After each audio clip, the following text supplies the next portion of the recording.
Admiral Helen Price stood in front of a large holographic display. It showed the entire solar system. Red dots marked where the 12 alien ships waited. Her command staff gathered around the table. They needed to understand what they were facing.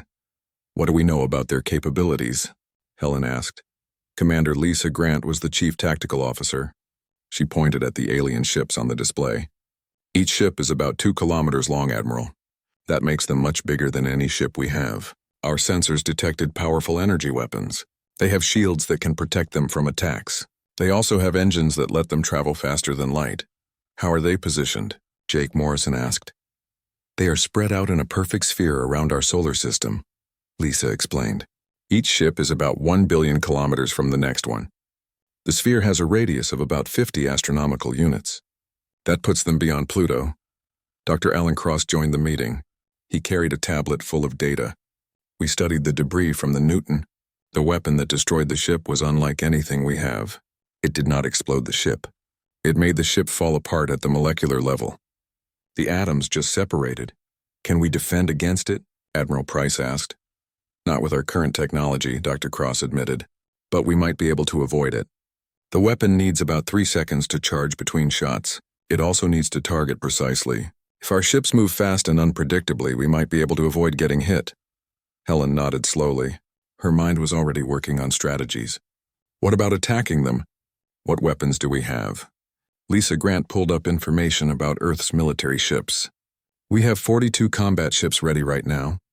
We have 1 carrier, the Washington. We have 3 destroyers. We have 12 frigates. We have 26 patrol craft. We can also add weapons to some cargo ships and mining vessels, though they will not be very effective." "Do it anyway," Helen ordered. "Every ship that can carry a weapon becomes part of our fleet." "What else do we have?" "Missiles," Jake said. He showed another display. "We have about 4,000 nuclear warheads. We also have conventional explosive missiles. We have kinetic penetrators. We can use mining charges as weapons. We also have railgun platforms at the L4 and L5 points. We built them to deflect asteroids, but they can be used as weapons." "Nuclear weapons might not work against their shields," Lisa said. "Maybe," Jake agreed, "but we do not know the limits of their shields. And we have something they do not have. We are fighting for our homes. We know this solar system better than they do." Over the next week, Space Command became incredibly busy. Ships returned from the outer solar system. They brought people and supplies back to Earth. Volunteers flooded the recruitment centers. Former military people returned to service. Civilians with spaceflight experience signed up to help. The big mining ships were fitted with missile launchers and kinetic weapons. Lieutenant Amy Carter coordinated all the logistics. She managed ship routes. She handled supply chains. She made sure everything came together into a working defense force. She worked 18 hours every day. Coffee and determination kept her going. "Admiral, we have a problem," Amy said during a late-night briefing. "The aliens sent another message. They want us to stop all military preparations. They want us to disarm immediately. If we do not comply within 72 hours, they will start destroying our orbital facilities." Helen Price did not hesitate. "Ignore the message. We have made our choice." "How many civilians are still in the outer system?" 347, Amy reported. "The last transport leaves Europa in 6 hours. Mars colony is completely evacuated. We are bringing everyone back. But some people refuse to leave. Commander Greg Palmer and 15 scientists stayed on Europa. They kept working on their research even as the evacuation ships left. Someone needs to preserve our work," Palmer sent in a message. "If we lose, at least the galaxy will know what we accomplished. What we were willing to die for." The deadline came closer. On the 10th day, the aliens made good on their threat. A weapons platform in high Earth orbit suddenly disappeared. One moment it was there. The next moment it was just dust floating in space. "They are trying to scare us," Jake observed as he watched the replay. "Then they do not understand humans very well," Helen replied. "Fear makes us fight harder. Amy, send a message to the fleet. All ships must be ready for combat in 48 hours. Dr. Cross came to them with important news. "Admiral, we have been studying the alien ships. I think we found something. Their shields seem designed to stop high-energy attacks. They stop energy weapons and nuclear explosions easily. But there might be a weakness. The shields are slower to respond to objects moving at lower speeds." "How slow?" Jake asked. "Relatively slow," Dr. Cross said. Anything moving under 1,000 kilometers per second might get through before the shields can react. This is just a theory based on limited data, but it is something. Lisa Grant was already running computer simulations, kinetic impactors. We launch heavy objects on ballistic paths. No engines to give them away. They coast through space silently, then they hit hard. It is a long shot, Helen said, but it is better than nothing. How many kinetic weapons can we prepare? The mining ships are perfect for this, Jake said. A plan was forming in his mind. We can fill cargo containers with dense materials. We add minimal guidance systems. We launch them on intercept courses. If we time it right, we can have hundreds of projectiles arriving at the same time from different directions. Do it, Helen ordered, and I want our best pilots training for evasive maneuvers. If we cannot match their weapons, we will outfly them. The pilot training took place in Earth's orbital facilities. Simulators were reprogrammed with everything they knew about alien technology. Young men and women pushed themselves to their limits. They learned to fly in patterns that seemed crazy. Random course changes. Spiral approaches. Anything to avoid giving the enemy a clear shot. Lieutenant Sophie Blake was one of these pilots. She had been a commercial hauler pilot before the crisis. She had more hours in zero gravity than most military pilots. She proved to be excellent at the chaotic flying style they needed. Soon she was teaching other pilots. Think of it like dodging asteroids, Sophie explained to her students. You are not following a set path. You are reacting. You are adapting. You are staying alive. The aliens have better weapons and shields, but they are used to fighting enemies who fly predictably. We are going to be unpredictable. On the 13th day, with only hours left before the deadline, Admiral Price called all her fleet commanders to a meeting. They joined through holographic links.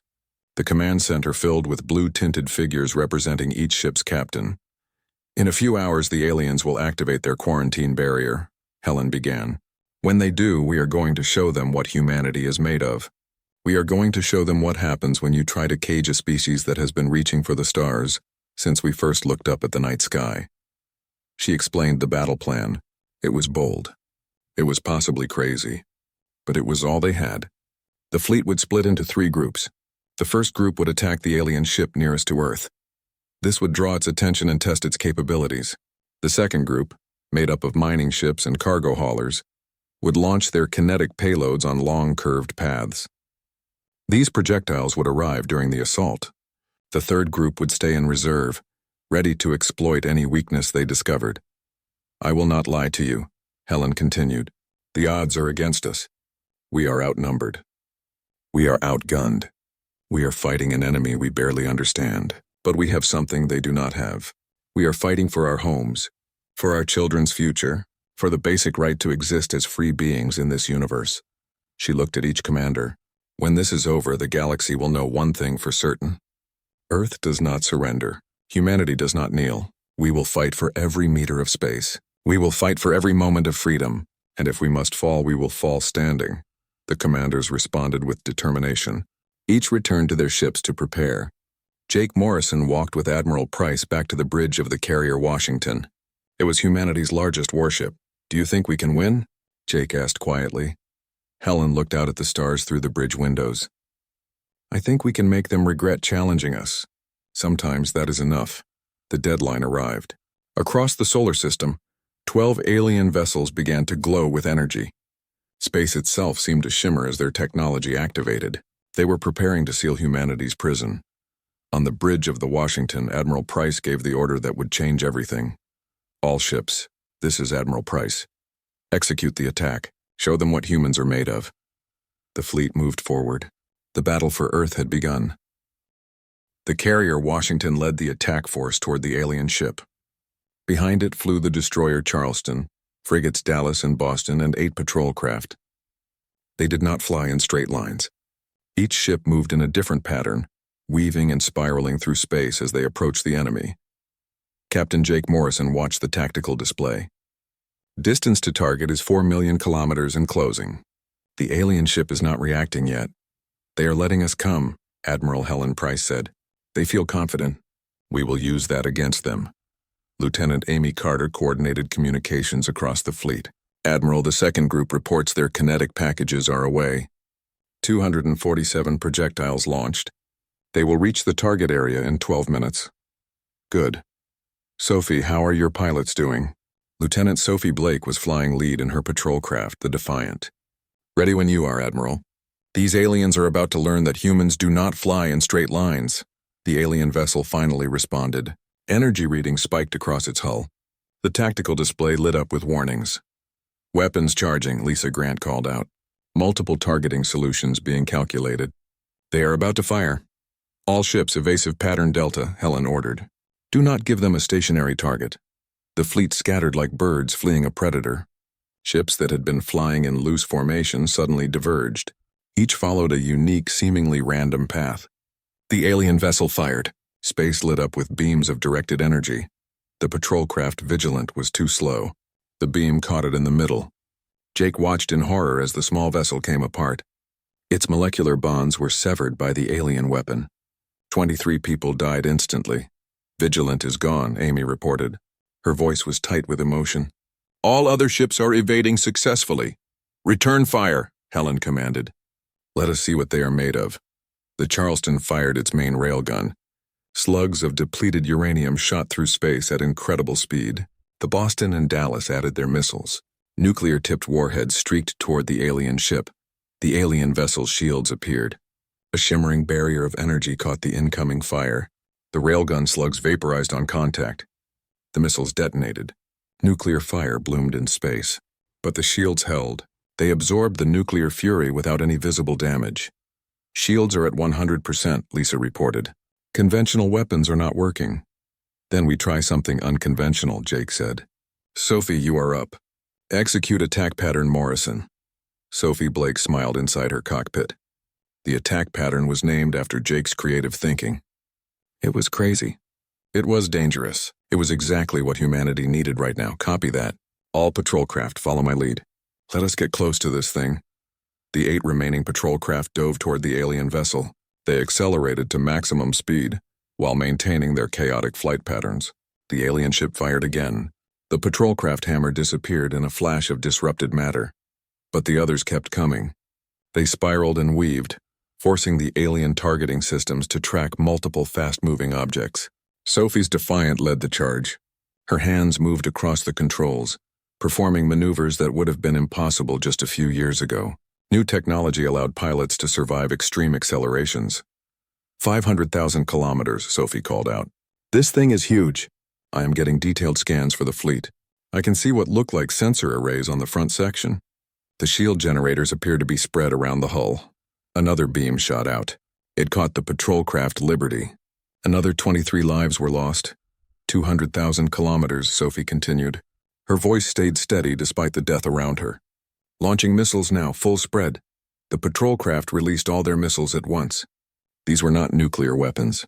They were designed to disrupt sensors and electronics. They released chaff and electromagnetic pulses. Anything to blind and confuse the enemy. The alien vessel's shields flared again. But this time the glow was uneven. It flickered in places as the electromagnetic interference disrupted the shield harmonics. Shields are fluctuating, Lisa reported.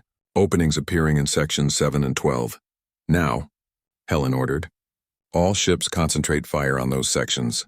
The Charleston's railgun fired again. The Dallas and Boston joined in. This time some of the slugs punched through the weakened shields. They struck the alien hull. The impacts looked small compared to the vessel's massive size. But they proved something crucial. The alien ships could be hurt. The alien vessel reacted. Its shields strengthened. Its weapons fired in a coordinated barrage. The patrol craft Ranger and Justice were destroyed quickly. But Sophie and her remaining pilots had already broken away. Their mission was complete. Kinetic packages entering final approach, Amy announced. Impact in 30 seconds. The alien ship had been so focused on the immediate threats that it had not detected the cargo containers drifting in on ballistic trajectories. 247 packages of compressed metal, rock, and industrial debris, all moving at velocities the shields were too slow to properly stop. They hit like hammers from an angry god. The shields caught some of them, but many punched through, slamming into the alien vessel's hull at thousands of kilometers per second. Each impact released energy equal to multiple nuclear weapons, but without the electromagnetic signature the shields were designed to counter. The alien ship shuddered under the assault, Sections of its hull buckled and tore. Atmosphere vented from dozens of breaches. The beautiful vessel that had looked so untouchable minutes before was suddenly wounded and bleeding into space. Direct hits confirmed, Jake reported. He could not keep the excitement from his voice. We are reading significant damage, power fluctuations across multiple systems. But the alien vessel was not finished. It rotated, presenting less damaged sections toward the human fleet. It fired again. This time the beam caught the frigate Dallas. The ship came apart like the smaller patrol craft had. Dallas is gone, Amy said quietly. 734 crew members. The cost of victory was high, but humanity had proven something crucial. They could fight back. They could hurt these advanced aliens who had thought to cage them. All ships reform for second assault, Helen ordered. We have bloodied them. Now let us finish this. But across the solar system, the other 11 alien vessels were reacting. Energy readings spiked as they abandoned their barrier positions. They began moving toward Earth at incredible speeds. Admiral, Lisa said urgently, the other alien ships are coming. They will be within weapons range in 2 hours. Helen Price studied the tactical display. The odds had just gotten worse. They had wounded 1 ship, but 11 more were coming. The human fleet was already depleted. Then we have 2 hours to teach them the most important lesson about humanity, she said. We do not know how to quit. On Europa, Commander Greg Palmer watched the battle through his station's sensors. The research facility's equipment was not military grade, but it could detect the energy signatures from the fighting. They are actually doing it, Dr. Karen Foster said, staring at the data. They are fighting ships that are centuries ahead of us, and they are winning. They are dying, Greg corrected grimly. But they are making it count. The scientists on Europa had chosen to stay. They wanted to preserve humanity's work even if humanity fell. But watching the battle, seeing the sacrifice being made, Greg felt the weight of that choice. Upload everything to the beacon, he ordered. All our research. Every discovery we have made. If we fall, the galaxy will at least know what we achieved, what we were. Around the solar system, similar scenes played out. On Mars, automated systems compiled databases of human knowledge. On Earth, archivists worked to preserve art, literature, science, and history. They prepared for the worst while hoping for the best. Humanity had spent thousands of years building civilization. They had reached for the stars. They had tried to understand their place in the universe.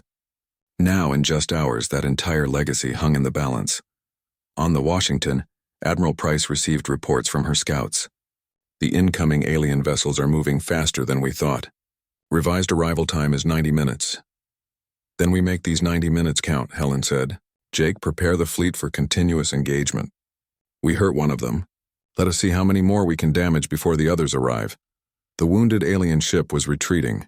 It tried to put distance between itself and the human fleet while its systems attempted repairs. But Helen was not going to let it escape. All ships pursued course. Sophie, your remaining patrol craft are to harass and distract. Charleston, Boston, prepare for another railgun barrage.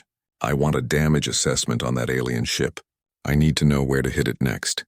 The battle for Earth was far from over. In fact, it had only just begun. The human fleet chased the wounded alien vessel through the inner solar system. Admiral Helen Price knew it was risky. Every minute spent attacking this one ship brought the other 11 closer. But humanity needed this victory. They needed to prove they could not just hurt, but destroy these aliens who thought themselves invincible. Target is still retreating, Lisa Grant reported. Shields are at 60% and rising. Their repair systems are working quickly. Not quickly enough, Jake Morrison said. Sophie, what is your status? Lieutenant Sophie Blake's voice came through with alarms beeping in the background. We are down to 4 ships. All of them are running low on fuel and ammunition, but we have enough left for one more pass. Make it count, Helen ordered. Charleston, the moment those shields flicker, I want a railgun slug through their reactor section. The patrol craft Defiant, Guardian, Phoenix, and Valiant swept in for their attack run. They came at the alien vessel from 4 different directions. The alien ship's weapons tracked them, but the targeting was slower now. Damage was affecting its combat systems. The Phoenix took a hit and spun out of control. Its pilot, Lieutenant Dan Crawford, fought to stabilize the craft. I am hit but still flying, he reported. Guidance system is destroyed, but I can still point this thing in the right direction. Then point it at them, Sophie said. Ram speed, On my mark. It was a desperate tactic for desperate times. The Phoenix changed course, accelerating directly toward the alien vessel. The other 3 patrol craft unleashed their remaining missiles. The alien shields flared under the assault. Energy crackled across their surface as they struggled to maintain strength. Dan Crawford's voice came through one last time. For humanity. The Phoenix struck the shields at maximum velocity. The small patrol craft was vaporized instantly, but the shields collapsed under the concentrated impact. They failed for 3 crucial seconds. Shields down, Lisa shouted. Firing solution locked. The Charleston's main railgun fired. A 2-ton slug of depleted uranium crossed the distance at 7% of light speed. It punched through the unshielded hull and into the alien vessel's interior. It tore through decks and systems before erupting out the opposite side. The alien ship's reactor, already stressed from damage and repair efforts, went critical. For a moment it glowed like a small star. Then it exploded. A massive detonation sent debris spinning across millions of kilometers of space. The bridge of the Washington erupted in cheers. They had done it. They had destroyed an alien warship, but Admiral Price cut through the celebration. Stop that. 1 down, 11 to go. They will be here in 40 minutes. All ships return to Earth defensive perimeter. We need to regroup and reload. As the fleet turned back toward Earth, messages flooded in from across the planet. Billions of people had watched the battle on live feeds. They had seen humanity's ships fight and die against impossible odds. Now, seeing the alien vessel's destruction, hope swept across the planet. President Linda Hayes appeared on every screen. Today we showed the galaxy what humanity is made of. We bled, we sacrificed, but we proved that we will not go quietly. The aliens thought us primitive. They thought us weak. They learned otherwise. But the battle is not over. More ships are coming. We must be ready. To everyone on Earth and in the fleet, stay strong. Stay brave. We will see this through together. The fleet made it back to Earth orbit with 20 minutes to spare. Automated resupply stations swarmed over the surviving ships. They loaded missiles and railgun ammunition. They patched damaged systems. They replaced depleted fuel cells. Jake Morrison coordinated the logistics while Admiral Price studied the tactical situation. We used almost all our kinetic weapons on that first ship, he reported. We have enough conventional missiles and railgun ammunition for maybe one more sustained fight. After that, we are down to whatever we can improvise. Then we make sure that fight counts, Helen said. What is the status on the defensive platforms? Operational, Lisa replied. The railgun platforms at L4 and L5 are fully loaded. We also have the orbital missile batteries, though they may not be very effective against those shields. Amy Carter looked up from her communications station. Admiral, we are receiving a transmission from the alien fleet. They are calling us. Put it through. A different alien appeared on the holographic display. This one was even larger than the ambassador. Its crystalline structure was darker, with colors that seemed to shift as it moved. Humans, it said. Its translated voice was cold with fury. You have destroyed a Confederation vessel. This act of aggression cannot be tolerated. You were given a choice. Accept containment or face elimination. You have chosen elimination. We will erase every human presence beyond your planet. Your orbital facilities will be destroyed. Your ships will be reduced to atoms. You will return to your world and remain there alone until your species dies out. Helen Price stepped forward. Her stance was defiant. We chose freedom. If you want to take that from us, come and try. But know this. Every ship you send, every weapon you fire, you will pay for in blood. We will make you regret ever threatening humanity. The alien's expression seemed almost surprised. You cannot win. You are one species against a galaxy. Your technology is primitive. Your forces are insignificant. Why do you persist in this futile resistance? Because we are human, Helen replied simply. And humans do not kneel to tyrants no matter how advanced they think they are. The transmission cut off. The alien fleet accelerated, racing toward Earth at speeds that bent physics. 5 minutes to weapons range, Lisa announced. 11 vessels in formation approaching from multiple directions. They are not giving us a single target this time. Helen turned to her command staff. This is it. Everything we have worked for comes down to the next few hours. Jake, coordinate point defense. Lisa, prioritize targets based on threat. Amy, make sure every ship knows the plan. Sophie, get your pilots ready for the fight of their lives. The orders were acknowledged. The fleet prepared for the coming storm. But as the alien vessels approached, something unexpected happened. Dr. Alan Cross, monitoring communications from Earth's scientific network, suddenly jumped from his station. "Admiral, you need to see this. We are receiving transmissions from across the galaxy. Dozens of species are watching our fight and they are talking about it." He pulled up the communications intercepts, alien languages translated by Earth's computers. The messages ranged from curiosity to admiration to outright support. "The Confederation has ruled the galaxy through fear for centuries," Cross explained. "Smaller species, younger civilizations, they have all been forced into compliance. But we are fighting back and they are noticing. Some are calling us crazy. Others are calling us heroes. Will any of them help us?"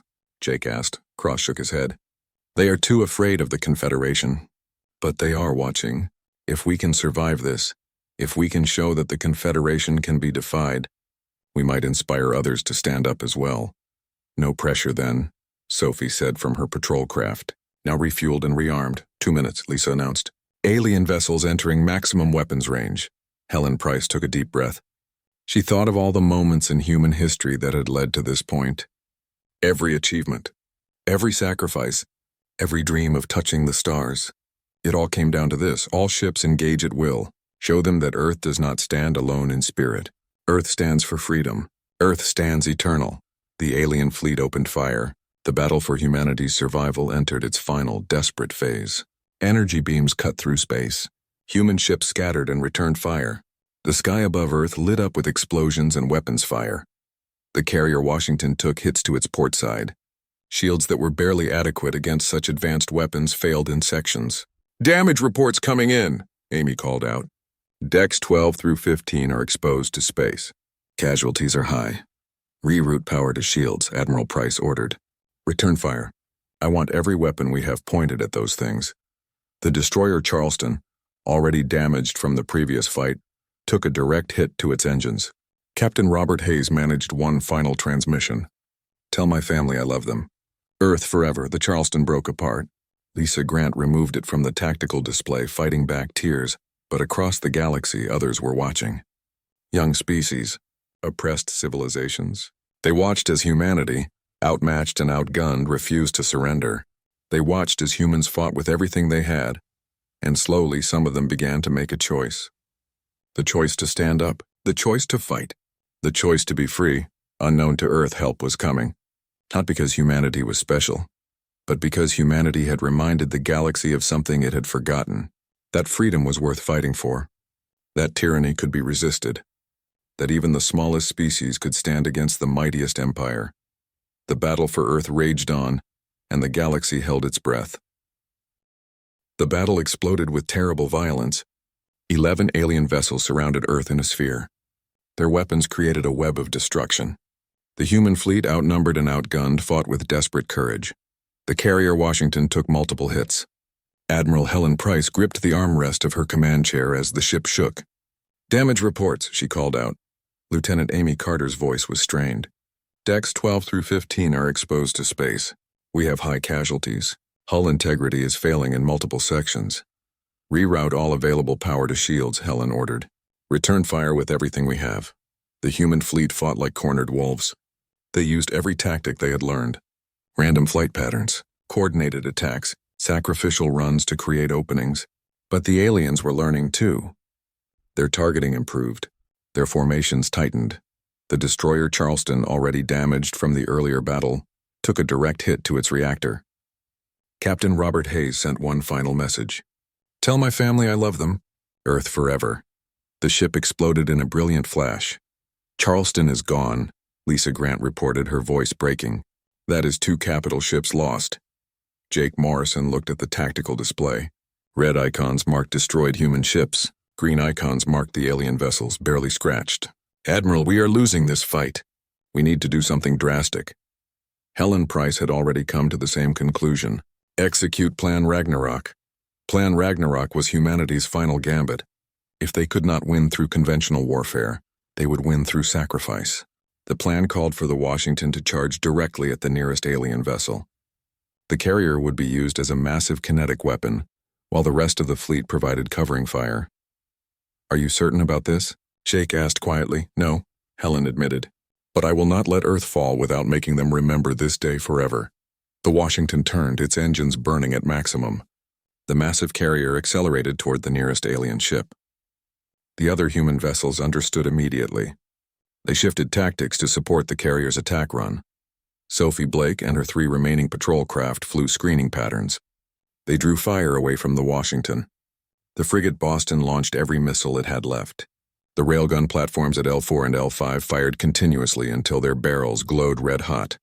The alien fleet recognized the threat. They concentrated fire on the Washington. Energy beams tore into the carrier. They shredded armor and ripped through decks. But the Washington kept coming, its crew maintaining course even as sections of the ship died around them. Hull integrity at 30%, Jake reported. His console sparked from nearby damage. We have lost main engines. Switching to auxiliary power. Distance to target? Helen asked. 400,000 kilometers. Impact in 90 seconds if we survive that long. But across the galaxy, something was happening. Species who had watched in secret were making a choice. The first to arrive was a single ship. It was small and sleek, belonging to a species called the Vereth. They had been conquered by the Confederation 200 years ago. They had lived under alien rule ever since, waiting for a chance to be free. Their ship appeared from faster-than-light travel and immediately opened fire on the alien vessels. "Admiral," Amy shouted in disbelief. "New contacts appearing. Unknown vessels are entering the battle. They are firing on the aliens." More ships arrived. The Kornath sent 3 vessels. The Pleiadian Assembly contributed 5. The Andorian Coalition sent ships. The Centauri League joined the fight. Dozens of species who had been forced into the Confederation through fear were now rising up in humanity's defense. The alien fleet, so confident moments before, suddenly found itself facing not just Earth's resistance but a galaxy-wide rebellion. Their formation broke as they tried to respond to threats from multiple directions. "Keep pushing," Helen ordered. "Do not let up now." The Washington, now a flying wreck held together by the will of its crew, closed the final distance to its target. At the last moment, Helen gave the order to abandon ship. "All hands evacuate immediately. This is Admiral Price. It has been an honor serving with you." Escape pods launched from the dying carrier. They scattered across space like seeds on the wind. Helen Price and Jake Morrison stayed on the bridge with a skeleton crew who refused to leave. 30 seconds to impact, Jake said. "It has been a good fight, Admiral." "The best," Helen agreed. "For Earth, for humanity, for freedom." The Washington struck the alien vessel at thousands of kilometers per second. The explosion was visible from Earth. A brief new star in the sky marked the moment humanity refused to surrender. Both ships were destroyed instantly. But the impact did more than destroy one alien ship. It shattered the Confederation's aura of invincibility. Species across the galaxy saw that these supposed masters of space could be defeated. The remaining 10 alien vessels tried to regroup. But the Allied fleet that had formed around Earth pressed the attack. Sophie Blake, flying the Defiant on willpower alone, led attack runs that would become legendary. The railgun platforms fired until their systems failed. Human and alien ships fought side by side, united in defiance. President Linda Hayes, watching from Earth, knew it was time to speak. She broadcast on all frequencies, knowing the entire galaxy was listening. "To the Confederation and to all free species, today you witnessed something unprecedented. You saw a young species, barely able to leave its solar system, stand against an empire and refuse to bow. You saw us bleed. You saw us die. But you also saw us fight, and most importantly, you saw that we were not alone." She paused, looking up at the sky where the battle raged. The Confederation claimed to bring order, but they brought only oppression. They demanded submission, but we showed them defiance. And now, species from across the stars have joined us, not because we are special, but because we reminded them that freedom is worth fighting for.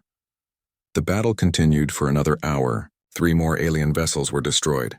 The others were damaged. When they finally retreated, jumping to faster-than-light speeds in full withdrawal, Earth erupted in celebration. The war was not over. The Confederation was vast. This had been only one battle, but it was a battle that changed everything. In the days that followed, more species joined what became known as the Alliance of Free Worlds. They chose Earth as the symbolic center of their rebellion, not because humans were superior, but because humans had shown them what courage looked like. Commander Greg Palmer and his scientists on Europa became ambassadors. They taught other species about humanity's journey from primitive hunters to space explorers. The records they had preserved became the foundation for cultural exchange. Lieutenant Amy Carter coordinated the massive relief effort as alien species helped Earth rebuild its fleet. Sophie Blake found herself training pilots from dozens of worlds in the chaotic flying style that had proven effective.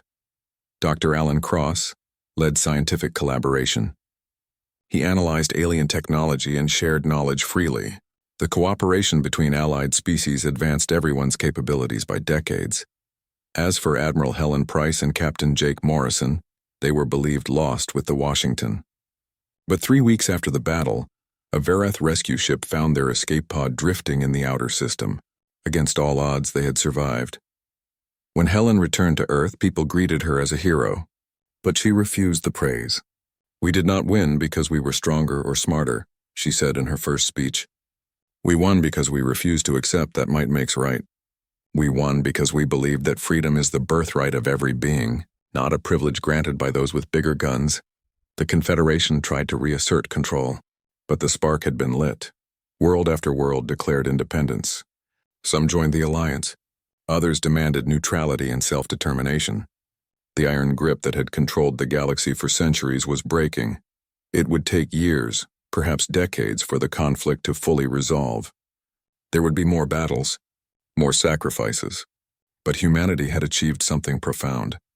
They had stood alone against the galaxy and refused to break. In doing so, they had proven they were never truly alone at all. The day Earth stood alone against the galaxy became the day the galaxy stood with Earth. And nothing would ever be the same again. 5 years later, Ambassador Linda Hayes addressed the first full assembly of the Alliance of Free Worlds. The meeting was held in a massive orbital station, built where the Washington had made its final stand. "We came to the stars in peace," she said. "When we were threatened, we fought. When we were alone, we endured. And when we had the chance to rule through tyranny, we chose instead to build something better. This alliance is not about human dominance. It is about the simple principle that brought us together. All beings deserve freedom." She looked at the assembled delegates representing hundreds of species. The Confederation taught the galaxy to fear. We will teach it to hope. They enforced order through oppression. We will build peace through cooperation. They believed might makes right. We know that right makes might. Earth stood alone, but Earth stands alone no more. And together, we will build a galaxy where no species ever has to stand alone again. In the audience, Sophie Blake sat with her mixed squadron of human and alien pilots. Jake Morrison stood with Admiral Price, both recovered from their injuries and now leading the Alliance Defense Force. The blue light filled the United Nations Assembly Hall. It came from a holographic projection that appeared in the center of the room. Every leader on Earth watched as the image took shape. Captain Jake Morrison stood next to Admiral Helen Price. Both wore their military uniforms. They had received the message 3 hours ago. Aliens were coming to talk to Earth for the first time. The alien appeared in the hologram. It was tall, much taller than any human. Its skin looked like crystal, reflecting the light in strange ways. It had several eyes that moved independently. When it spoke, a machine translated its words into English. "Humans of Earth, we are the Galactic Confederation. We have watched your planet for 3 years. We have studied your species. We have made a decision about your future." President Linda Hayes sat forward in her chair. Her hands gripped the armrests. "What decision?" she asked. "The Confederation has decided that humans are not ready to join galactic society. Your species is too violent.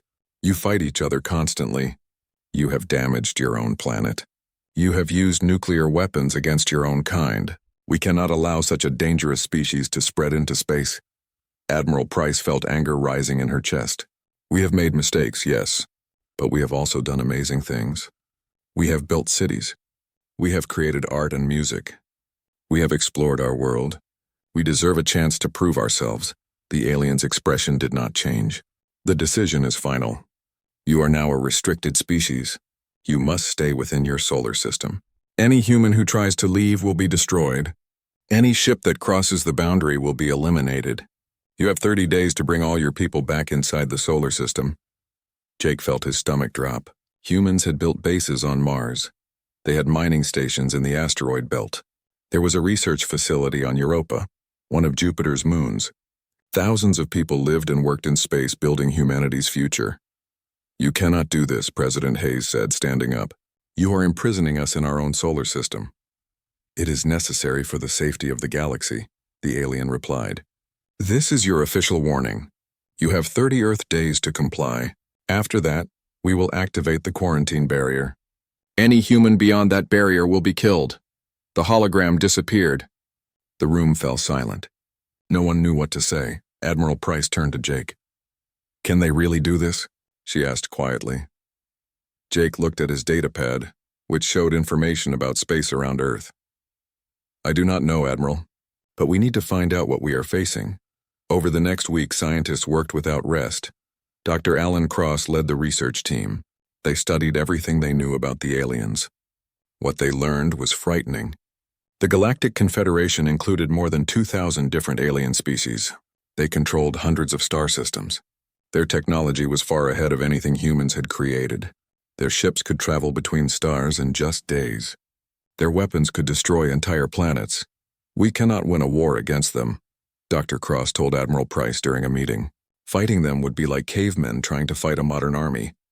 Then what do we do? Admiral Price asked. Just accept this prison? Lieutenant Amy Carter spoke up from her station. Admiral, we are getting reports from the outer solar system. Unknown ships have appeared near the edge of our system. They are not responding to our messages. It looks like they are setting up a barrier around us. Jake pulled up the tactical display. 12 large alien ships had appeared. They were spread out in a perfect circle around the solar system. They are building the quarantine barrier already. We still have 3 weeks before their deadline. They want us to understand they are serious, Helen said. Amy, send orders to all our bases in space. Start evacuation procedures now. We need to bring everyone home. But not everyone wanted to come home. Commander Greg Palmer led the research station on Europa. He sent a message back to Earth. Admiral, we have spent 5 years building this station. We are about to make major discoveries about life in Europa's ocean. If we leave now, we abandon everything. We abandon our future. Similar messages came from Mars. They came from the asteroid mines. They came from the research ship that was studying the outer planets. Humans had spread across the solar system. They did not want to give up everything they had worked for. President Hayes spoke to the entire planet that night. Her face showed the stress of the past week. My fellow citizens, both on Earth and in space, we face something no human has faced before. An advanced alien civilization has told us we must stay in our solar system. They say we are too dangerous to be allowed among the stars. They give us 30 days to obey or face destruction. She paused. I will not make this decision alone. This affects every human being. Over the next 2 weeks, we will hold a vote. Everyone age 16 and older can vote. We will decide together. Do we obey the aliens or do we fight for our right to explore space? The debate that followed was intense. Some people argued that humans should obey. Fighting was suicide, they said. Others demanded that humans fight. The human spirit could not be caged, they insisted. Scientists tried to find diplomatic solutions. Military leaders prepared for war. Jake could not sleep. He spent his nights studying everything about alien technology. He looked for weaknesses. He looked for any advantage humans might have. His room overlooked the Space Command launch facilities. He watched transport ships leave every few hours. They were bringing supplies and people back from space. On the 15th day, Lieutenant Carter rushed into the command center. Her face was pale. Admiral, something has happened. The research vessel Newton was near Pluto. It has been destroyed. The room went silent. Helen Price walked quickly to Carter's station. Show me. The display showed debris floating in space. Where a ship had been moments before, now there was only wreckage. The Newton had carried 37 scientists and crew members. Did they cross the barrier? Jake asked, though he already knew the answer. No, sir, Carter replied. They were well inside the solar system. The alien ships fired without warning. Admiral Price's face became hard. They are not waiting for the deadline. They are sending us a message. The incident changed everything. When the vote results came in 2 days later, the numbers were clear. 73% of Earth's population voted to fight. 91% of people living in space voted to fight. President Hayes spoke to the world again. This time Admiral Price stood beside her. The people have spoken. Humanity will not accept captivity. We will defend our right to exist as a spacefaring species. Admiral Price will lead our defense. May we all find strength in the days ahead. After the broadcast ended, Helen turned to Jake and the other officers. We have 13 days before the deadline. Earth stands alone against the galaxy. We need to make sure they remember what happens when they try to cage humanity. Jake looked at the tactical display. 12 alien ships surrounded them. Behind those ships were thousands more. The odds were impossible. But humans had faced impossible odds before. They had always found a way to survive. Now they would have to do it again or die trying.